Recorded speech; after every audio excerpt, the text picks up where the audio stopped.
Amigos, prepárense para descubrir las promesas ocultas de compañías mineras en América Latina. Pero en esta ocasión, directamente las canadienses.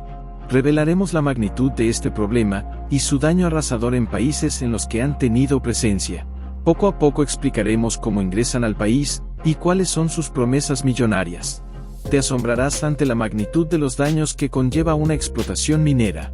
Te invito a que te suscribas, si aún no lo has hecho, para que no te pierdas de información financiera de valor.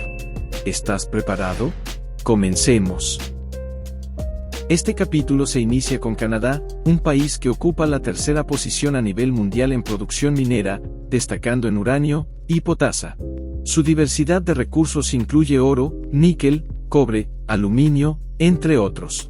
La inversión en tecnologías sostenibles ha colocado a las empresas canadienses a la vanguardia, presentándose como opciones amigables con el ecosistema y comprometidas en minimizar impactos medioambientales. En términos generales, el éxito económico de Canadá se ha fundamentado en la explotación minera en América Latina, constituyendo una fuente esencial de recursos naturales.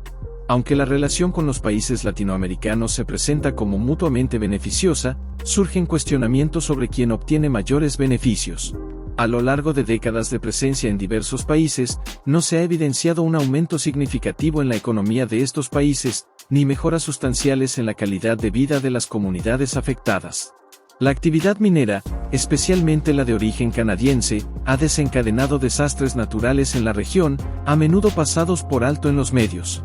La libertad de Canadá para estas explotaciones se atribuye a deficiencias legislativas en los países afectados, como en el caso de Perú, donde la ley minera de 2001 carece de una definición clara de consulta previa efectiva, permitiendo a las empresas obtener concesiones en tierras protegidas e indígenas, sin el consentimiento local.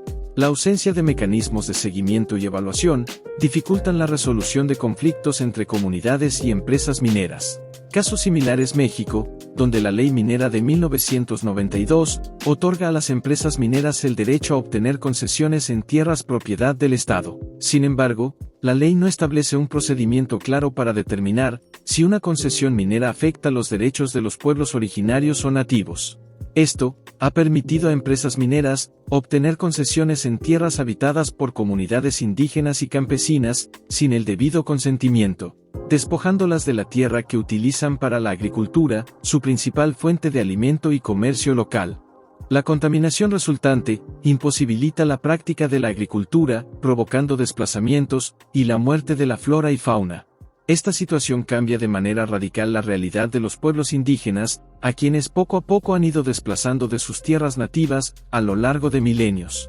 En Chile, la ley minera de 1982 permite a las empresas operar sin licencia ambiental, si el proyecto no tiene un impacto significativo en el medio ambiente.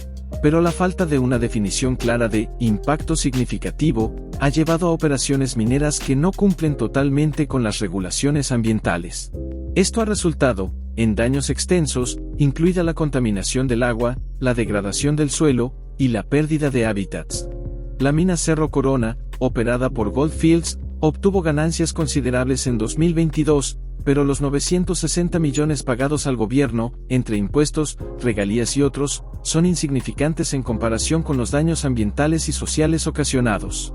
Un estudio del Instituto de Montañas y Desarrollo Sostenible, por sus siglas, IMSD, reveló que los daños ambientales, estimados en $600 millones, junto con el impacto social, que podría alcanzar entre 800 y 1.200 millones de dólares, superan lo financieramente compensable. Estos datos subrayan las preocupaciones sobre la minería en América Latina, especialmente cuando son realizadas por empresas transnacionales. En Perú, la mina Yanacocha contaminó el río Chontabamba y contribuyó a la pérdida de bosques tropicales.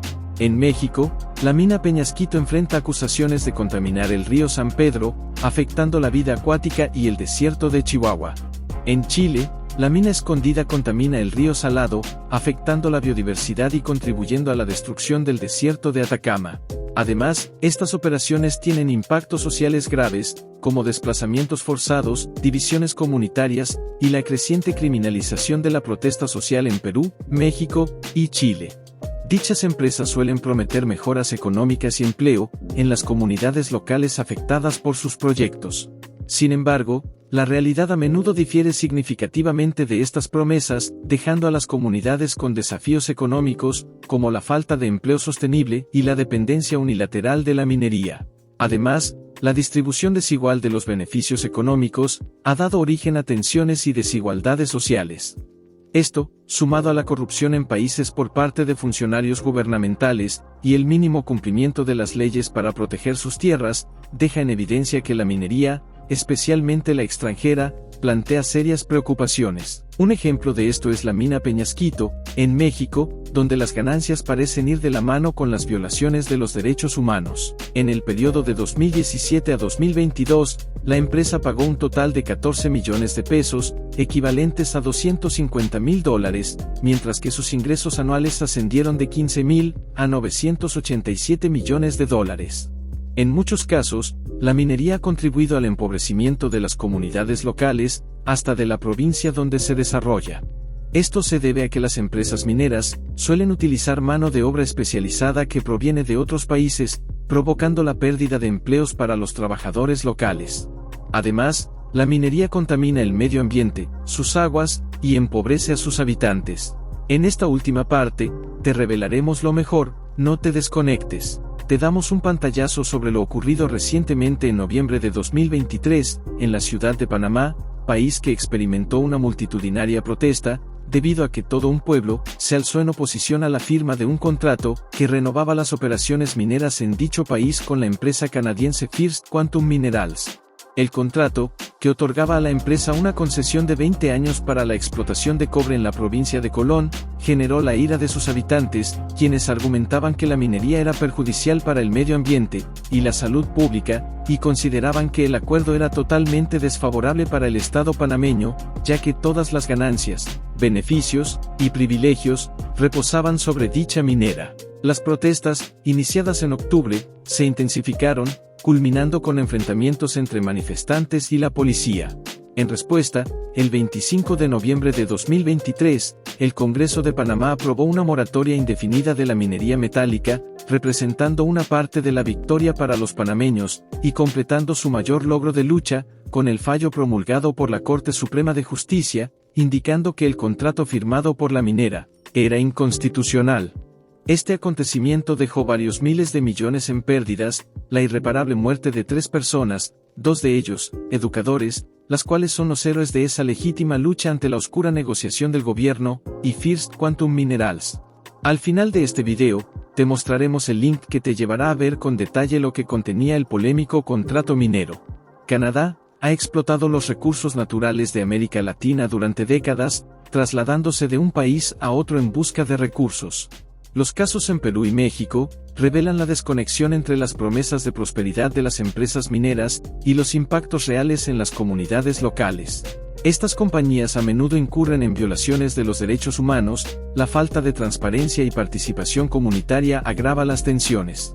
Panamá fue su próximo objetivo listado en la explotación minera, pero ha ocurrido un precedente histórico marcado por el pueblo panameño, que consciente de lo que significaría para la economía y la biodiversidad, se plantó y defendió sus derechos ante la multinacional canadiense, yendo en contra de las propias leyes firmadas por el gobierno, logrando ponerle un alto a la explotación desmedida y devastadora de una zona boscosa protegida por organismos ambientales internacionales. En resumen, la asociación entre la inversión minera y los corruptos gobiernos, prometiendo generación de empleo, a menudo pasa por alto la calidad del trabajo y los riesgos para la salud.